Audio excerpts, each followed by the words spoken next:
명작의 현장을 가다 6번째 이야기. 에드가 알렌 포의 두 번째로 그가 살던 뉴욕 브롱스 폴파크 안의 포 카티지와 기념관, 또 그의 작품 애나벨리, 황금벌레, 모르그가의 살인사건을 연결지어 소개하겠습니다. 젊고 아름다운 여인 애나벨리. 음산한 소설 내용에 비해 동화 같은 시를 쓴 에드가 알렌 포는 극과 극의 성격을 지녔습니다. 지금 제가 서 있는 포의 공원 풍경도 그렇습니다. 뉴욕 블롱스 포 파크 앤 포 카티지라는 에드가 알렌 포의 작은 집이 있습니다. 오래된 목조 건물과 현대식 박물관이 어색하게 한 울타리 안에 있죠.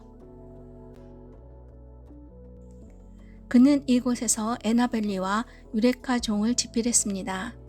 하얀 목조 건물은 지붕이 얕고 옆으로 길게 지어진 2층 건물로 1846년부터 3년간 살았다고 합니다. 이름 모를 노란 꽃이 잡풀들과 어울려 바람에 흔들리는데 금방이라도 쓰러질 듯한 집과 함께 위태로워 보였습니다. 오래된 계단은 힘주어 밟으면 부서질 것처럼 삐끄덕거렸죠. 원래는 500m쯤 떨어진 곳이었는데 땅 주인이 바뀌면서 이곳으로 이전해 보존하고 있답니다. 포의 어린 아내 버지니아가 결핵으로 건강이 악화되자 공기 좋은 이곳으로 이사를 왔습니다. 문을 열고 들어가니 쌉싸래한 슬픔이 협소한 집안 구석구석에 거미줄처럼 얽혀 있습니다. 부엌에는 쌀이 빗자루가 엉성하게 엮인 채 구석에 맥없이 기대어 이 집안의 형편을 알려줍니다. 침실의 작은 침대에서 아내가 숨을 거두었습니다. 그녀가 죽을 당시 난로에 피울 장작이 없어 포의 낡은 자켓을 덮고 그녀의 엄마와 포가 손을 잡는 것으로 체온을 유지했답니다. 좁은 계단을 오르니 포의 흉상이 슬픈 눈동자로 저를 내려다봅니다.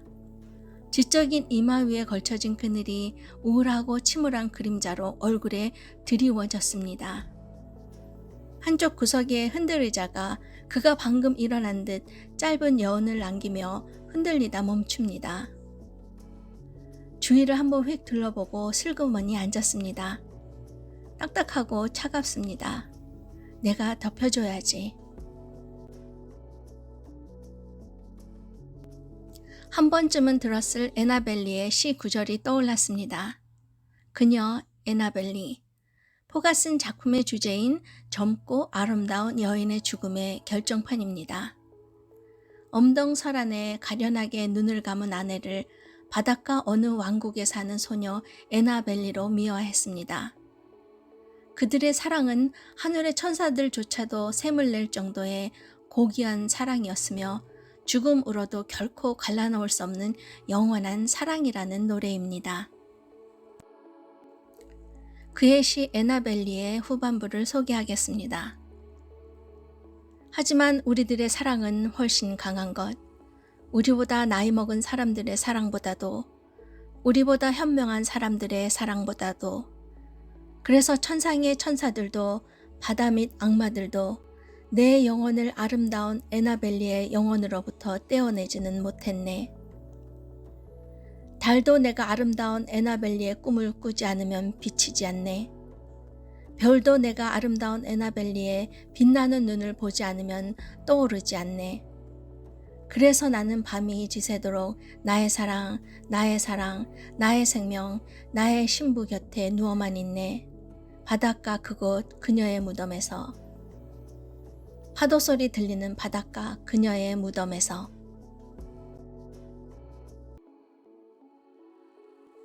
사랑을 노래한 그는 정에 목마른 사람입니다. 포의 아버지인 데이빗 2세는 영국 출신의 배우 엘자베스 홉킨스와 결혼했습니다. 포가 태어나고 1년이 지날 즈음 아버지는 아들과 부인을 버리고 떠났습니다. 어머니는 가난과 싸우며 영국 무대에 서다가 24살에 폐결핵으로 죽었습니다. 이후 상인이었던 존 앨런의 양자로 들어가지만 성장할수록 양 아버지와 불화가 심해져 도박과 술에 빠집니다. 에드가 알렌 포. 그의 이름에는 자신을 미워했던 양아버지의 성인 앨런이 들어갔습니다. 대학교에서 학업 성적은 우수했는데 술과 도박으로 퇴학당했습니다. 나이를 속이고 가짜 이름으로 군대에 들어갔지만 쫓겨났습니다. 복무 중 알게 된 상관의 소개로 설리반 섬의 박물학자 에드먼드 리버넬 박사를 알게 됩니다. 그와 친해지며 자연과학에 관심이 생겼습니다. 후에 황금벌레 더 골든버그를 쓰는 데 도움이 됐다고 합니다. 여러분께 황금벌레를 소개하겠습니다. 황금벌레에게 물린 윌리엄 리그린드가 주인공입니다. 하인 주피터는 리그린드가 벌레에 물린 뒤부터 미쳐간다고 두려워합니다. 친구인 이름을 알 수 없는 서술자는 걱정이 돼 그들을 방문합니다. 레그린드는 주피터와 서술자를 끌고 다니며 해적 윌리엄 키드가 남긴 암호문을 해독하여 보물을 찾아내는 내용입니다. 고전적인 암호문을 해독하는 방법을 체계적이고도 알기 쉽게 설명하고 있습니다. 이 작품은 필라델피아 달러 뉴스 페이퍼지의 공모전에서 대상을 받았고 부상으로 상금 $100가 주어졌다고 합니다. 아마 이것은 포가 살아생전 받은 최고의 금액이 아니었을까요? 돌이킬 수 없을 정도로 양아버지와 관계가 틀어진 포는 직업 작가로서 홀로서기를 감행했습니다. 작가로 데뷔한 이후로는 무명의 서름을 겪으며 먹고 살기 위해 가로로 알아놓을 정도로 잡지 편집 일에 시달리는 이중고를 겪었습니다. 죽음과 암울한 소재를 독특한 형식으로 다룬 포의 작품은 대중들에게 환영받지 못했죠. 더구나 대공황으로 사정이 어려웠던 출판사는 그에게 제대로 된 원고료를 주지 않았습니다. 그가 편집에 참여하면 판매 부수가 늘었다곤 하지만 항상 가난이 그의 인생을 따라다녔습니다.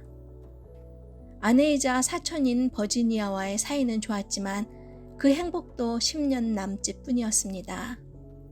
포의 극진한 간호에도 불구하고 그녀는 오래 견디지 못하고 1847년 1월에 죽었습니다. 그녀의 나이는 24살이었고 결혼 생활 11년 만이었습니다. 어린 시절부터 불우하고 암울했던 그의 인생에 한 줄기 밝은 빛이었던 아내가 떠나자 포는 절규하고 절망했습니다. 술에 의존하던 아드가 알란 포의 상태는 걷잡을 수 없이 망가졌죠. 사랑의 빈자리는 사랑으로만 채워지는지 그는 7살 연상의 미망인이자 시인인 사라 헬렌 휘트먼과 결혼하려고 했습니다. 그러나 그의 음주벽과 휘트먼 부인 가족의 반대로 인하여 혼담이 깨졌죠. 그는 수건이던 자신의 잡지 더 스트라우스를 만들 계획을 품고 뛰어다녔습니다. 그러던 중 볼티모어에서 인사불성인 채로 발견됐죠. 워싱턴 병원으로 옮겨졌으나 고독한 스토리텔러는 40살의 나이로 숨을 거뒀습니다. 그의 죽음에 관련한 이야기 중 이런 내용이 있습니다. 그가 죽기 직전 술에 취한 상태에서 당원들이 이끄는 대로 볼티모어의 기표소 여기저기를 돌아다니면서 투표인 명부에 남아있는 사망한 사람들을 대신해서 투표했다고 합니다. 부정선거에 이용당한 셈이죠. 발견되었을 당시 입고 있던 옷은 그의 것이 아니라고 합니다. 포의 사망 증명서를 비롯한 모든 관련 의료 기록들은 어디론가 사라졌기에 정치권의 개입이 의심을 받기도 했습니다. 사랑을 찾아 허덕이고 가난에 찌들어 살다가 길에서 비명 행사한 그의 삶 자체가 미스터리한 작품입니다. 그가 탄생시킨 디팡이라면 그의 죽음에 얽힌 진실을 풀 수 있을까요? 추리소설의 아버지라고 불리는 그답지 않습니까? 신이여 내 불쌍한 영혼을 돌보소서. 사랑하는 이들의 비극적인 죽음과 남겨진 이들의 슬픔을 테마로 노래했던 그의 마지막 말입니다. 내일 죽을 것이기에 오늘 내 영혼의 장을 내려놓을 것이라고 그의 작품 검은 고양이에서 말했는데 자신은 준비도 없이 스스로 파괴되었습니다. 작품의 주인공을 나라고 표현했기 때문일까요? 그의 작품을 읽으면 때로는 증인으로, 어떨 때는 살인자로 빠져들게 만듭니다. 그의 작품 모르그가 살인사건을 소개합니다. 모르그 거리의 한 건물 4층에서 어느 날 새벽 늦게 끔찍한 비명소리가 들립니다. 잠이 깬 이웃들이 경찰과 함께 레스판의 부인과 까메류 양 모녀가 살고 있는 집으로 갔습니다. 첫 번째 층계를 올라설 때 2명이 거칠게 다투는 소리가 들려옵니다. 사람들이 4층에 도착했을 때 그들은 끔찍한 살인 현장을 발견합니다. 사립탐정 디팡은 여러 신문 기사들을 보고 찾아낸 모순점과 직접 사건 현장을 가서 얻은 기록을 바탕으로 하고 그 위에 자신의 상상력을 동원해 진상을 밝혀내는 과정을 이 작품 안에 그려 넣었습니다. 에드가 알렌 포의 작품은 나를 주인공으로 내세웁니다. 우울하고 괴기스럽다 못해 광기로 작품을 이끌어가는 주인공이 포 자신인지도 모릅니다. 아니면 읽고 있는 우리 자신인지도 모릅니다.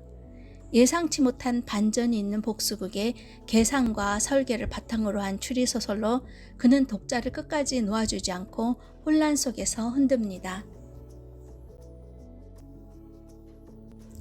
그의 흉상을 바라보고 있는데 2층으로 올라오는 관광객들이 보였습니다.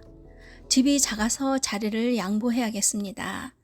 조심스레 계단을 내려와 밖으로 나왔습니다. 집의 건너편에 갈까마귀가 날개를 활짝 편 모양으로 지어진 웅장한 현대식 건물로 갔습니다. 방문자 센터인데 포의 작은 집의 한 20배는 더 크지 않을까요? 안으로 들어가니 유치원생들로 보이는 아이들이 모여 앉아 갈까마귀가 그려진 종이에 색칠을 하고 있었습니다. 이젠 끝이다. Never more. 갈까마귀가 여기저기서 울부짖습니다. 문 앞에 놓인 방명록에 한글로 제 이름을 적어 여기 다녀갔다는 기록을 남겼습니다. 미국에서 최초의 전업 작가였지만 항상 가난했던 포. 40이라는 젊은 나이에 객사한 그의 파란만장한 삶은 그가 죽은 후의 작품 안에서 더 빛이 납니다. 아니, 그의 작품 안에 그는 항상 다시 살아납니다. 그래서 황금벌레에서처럼 이렇게 말하지 않을까요? 자, 이제 다시 돌아가야겠다. 아직 절망하기엔 일러. 명작의 현장을 가다 6번째 이야기. 에드가 알렌 포의 2번째로 그가 살던 뉴욕 브롱스 폴 펄크 안의 폴 칼티지와 기념관, 그와 연결되어 그의 작품 애나벨리, 황금벌레, 모르그가의 살인사건을 연결지어 말씀드렸습니다. 감사합니다.